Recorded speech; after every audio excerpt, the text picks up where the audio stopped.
I was diagnosed when I was 30, and at the time had two really small kids, no family history of breast cancer. But I just remember thinking, I feel like I'm the only 30-year-old that's ever been diagnosed with breast cancer. The women that I knew that were diagnosed were more like my mom or my grandma's age.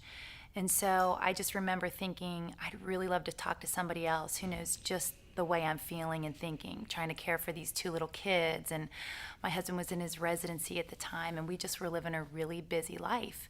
And so I was fortunate to find two other young women that were diagnosed around the same time that I was.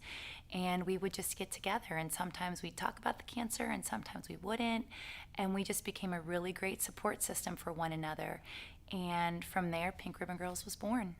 I think no matter what age you're diagnosed, when you hear the words, you have cancer, it changes your life in an instant. And especially when you're young.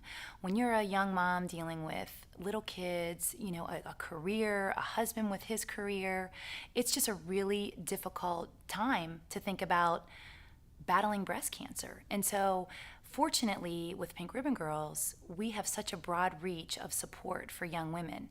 It's just such a great way to say, I had breast cancer when I was 30. I'm 20 years out now, and look at me. I beat breast cancer, and it doesn't have to define who you are.